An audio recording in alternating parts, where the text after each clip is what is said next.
Sir आपको बताना चाहता हूँ जापान का एक न्यूक्लियर पावर प्लांट है फुकुशिमा। वहां पर एक बहुत ही भयानक हादसा हुआ था। तो मैं चाहता हूँ सर आप आज उस हादसे की एक पूरी छोटी सी डॉक्यूमेंट्री देखें, उसके ऊपर फिर अपनी प्रतिक्रिया दें। परमाणु पावर प्लांट भी बन रहे हैं, ये मुझे आज मालूम पड़ा।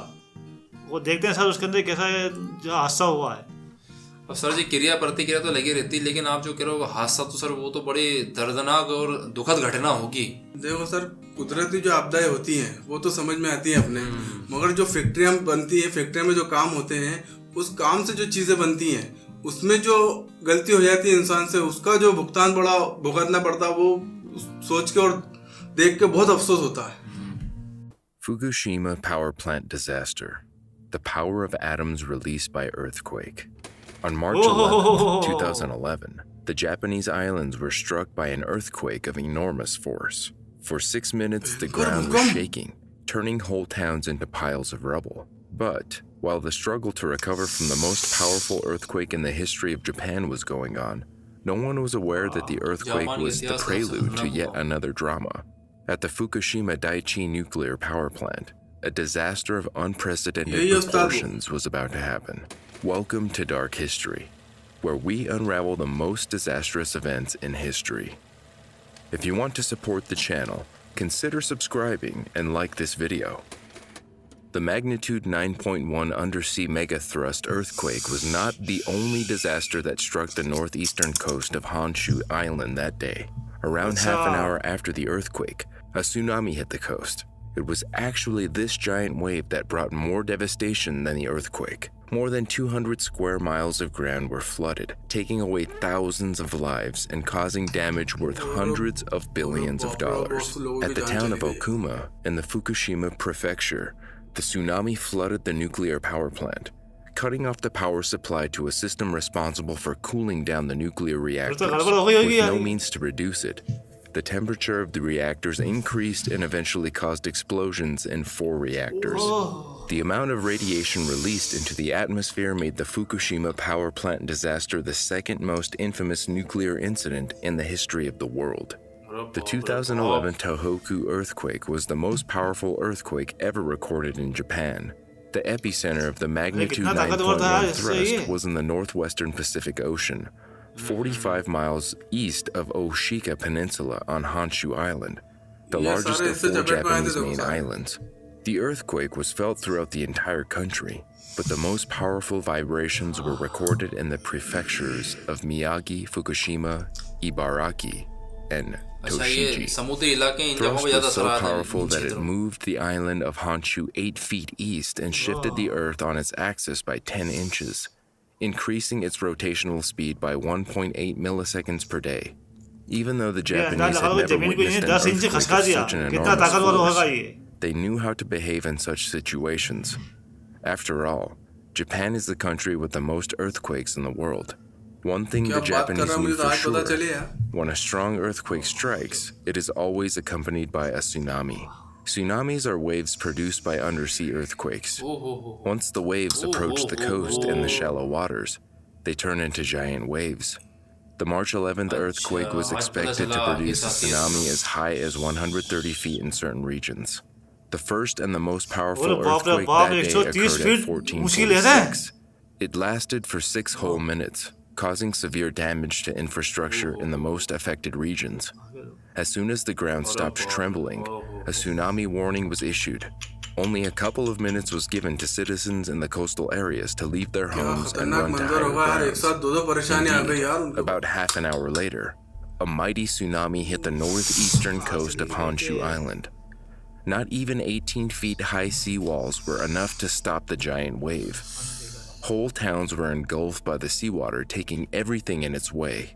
Compared to the damage inflicted by the tsunami, the earthquake was just a minor disturbance. In the 4 prefectures most affected by the earthquake and tsunami, there were 4 nuclear power plants with 11 reactors operating at the moment. One of them was TEPCO's 6 reactors Fukushima Daiichi nuclear power plant in the coastal town of Okuma. Only reactors 1, 2, and 3 were operational when the earthquake occurred. As soon as the ground started trembling, they automatically shut down and stopped producing energy. The design of reactors in the entire power plant was robust enough to withstand earthquakes even of such tremendous scale. However, the damage was inflicted to all 6 external power supply sources providing electricity to pumps needed for cooling down the reactor's cores. Even though the reactors stopped working, the cores continued to heat up due to the decay heat produced by the radioactive nuclear fuel after the fission has ceased. As a result, each reactor was equipped with a pump that circulated water through reactor cores to cool it down. When these pumps were cut off from the external power supply sources, emergency diesel generators automatically took over the cooling of the reactors. Everything appeared to be in perfect order, but then the tsunami came. In 1542, the first 45 feet high wave hit the Daiichi power plant located on the very coast. It was followed by another one 8 minutes later. The power plant's 30-foot high seawalls proved inadequate protection in this situation, and the water broke into the power plant. The diesel generators located in the basement of the turbine buildings were flooded and stopped working. The whole power plant went into a blackout. More importantly, the reactor cooling system stopped working. The situation caused serious concern in the plant, where an immediate evacuation of the staff was ordered. The plant management informed the Fukushima prefecture authorities about the problem, and at around 1903, a nuclear emergency was declared. At 2050, an evacuation order was issued for all people within a radius of 2 kilometers from the plant. Half an hour later, as the news of the situation in the plant reached the government in Tokyo, the radius was extended to 3 kilometers. With standard pumps, unpowered, and diesel generators flooded, the plant staff that remained on the site began injecting water into the system via an emergency core cooling system. But unfortunately, their effort to connect the plant to the external power system was fruitless. With the cooling system out of order, the temperature of the fuel rods inside the reactor pressure vessel began to rise, producing a lot of steam pressure. The pressure was reduced by venting it to the suppression pond wet well, specially designed for this purpose. This led, however, to the decrease of water level inside the vessel with fuel rods. 3 hours after the earthquake, the water level in Reactor 1 dropped below the top of the fuel rods. 1.5 hours later, the water level was already at the bottom of the fuel rods. As the temperature of fuel rods increased to 2800 degrees Celsius, they began to melt. With fuel rods exposed, their hot zirconium cladding came in contact with the steam, producing an enormous amount of hydrogen. The presence of hydrogen itself was not the problem. However, its mixture with oxygen, either pure or in the air, is highly explosive. As the plant staff attempted to relieve the pressure inside the reactor pressure vessel, the hydrogen was accidentally released into the surface floor at the top of the reactor building. On March 12th, at 1536, the mixture of hydrogen and air ignited and caused a massive hydrogen explosion that blew off the roof of the reactor building. A similar scenario was going on in reactors 2 and 3 with a certain delay. However, the backup water injection system in these units was powered by batteries and was in operation longer. The system collapsed in Reactor 3 on March 12th, while in Reactor 2, it went down on March 14th. At 1100 hours on March 14th, a hydrogen explosion blew off the roof and the top part of the building of reactor number 3. Due to the joint piping system, some of the hydrogen leaked to reactor 4, causing the same type of explosion early in the morning of March 15th. Inside reactor 2, there was no explosion on the service floor. To prevent explosions like those in reactors 1 and 3, the staff opened the blowout panel on top of the building to vent out the hydrogen. Even though they prevented an explosion, their maneuver led to increased emission of radioactive gases outside the reactor building. The process of venting out the pressure was not the only source of radioactive pollution.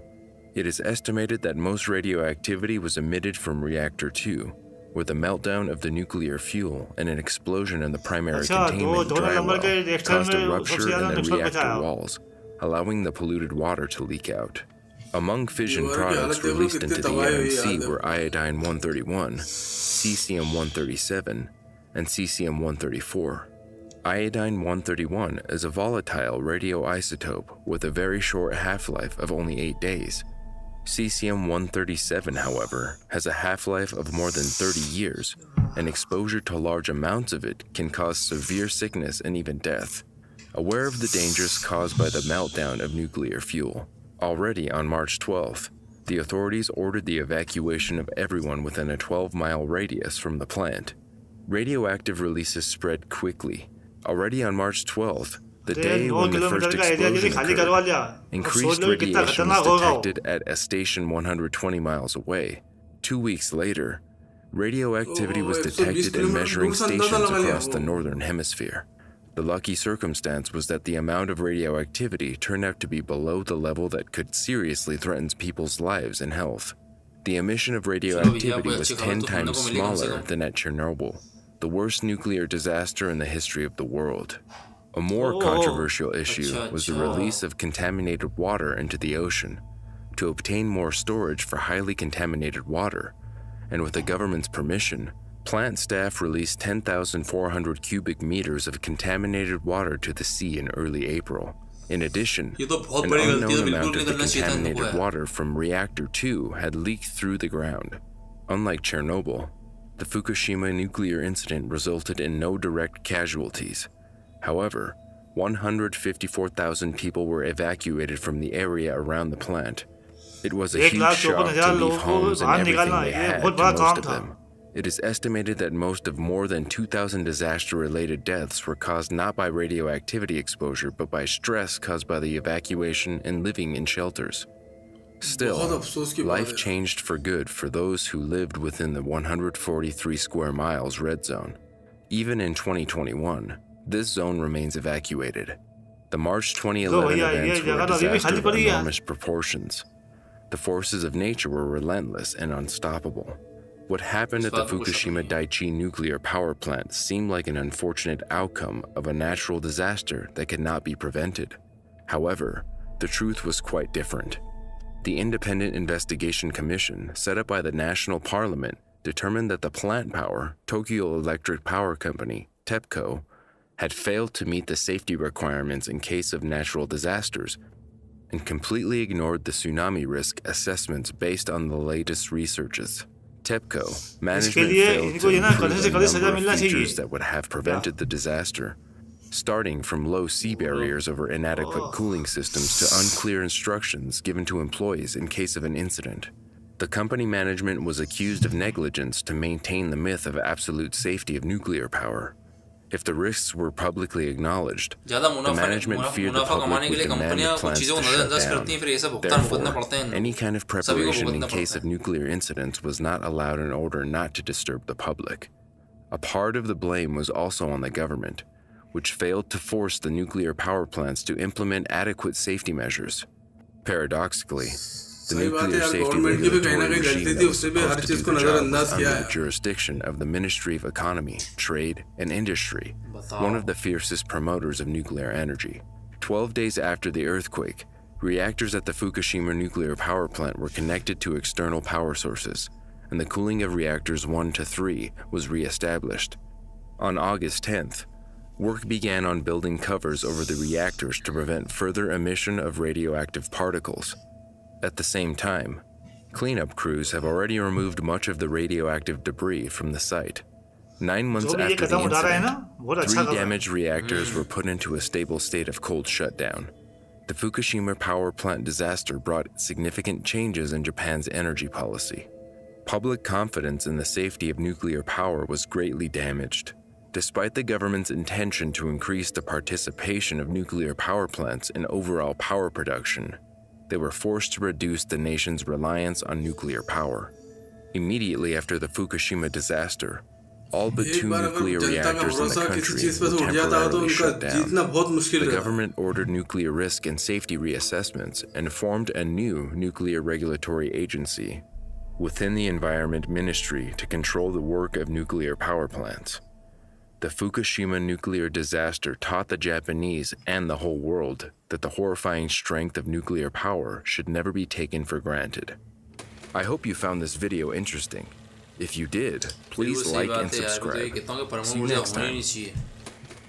Ryan ji, Akbar ji, परमाणु की इजाद करना भी जरूरी है, क्योंकि वो अगर नहीं होगा तो अपन सीख कैसे लेंगे? सही बात। कुछ चीज सीखेंगे ही हाँ, नहीं। मगर ये है कि जो कड़ी चीज करना चाहिए उनको वो कर नहीं पाए, जो उसकी सेफ्टी होती है ना वो लोग कर नहीं पाए, तो उसकी वजह से खामियाजा भुगतना पड़ा है।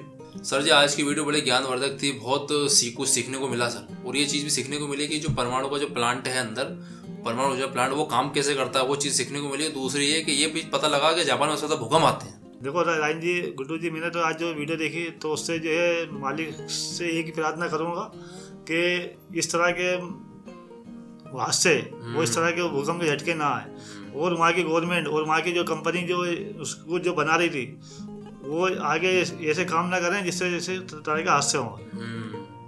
सर वाकई बहुत जिम्मेदारी वाला काम था। अगर जरा से भी आपकी जिम्मेदारी में चूक होती है तो इतना बड़ा हादसा ले बैठती है। आखिर में जो बात जो कहना चाहता हूँ मैं, जो लोग इस हादसे में गुजर चुके हैं उनकी आत्मा की शांति के लिए सब लोग अपन प्रार्थना करें।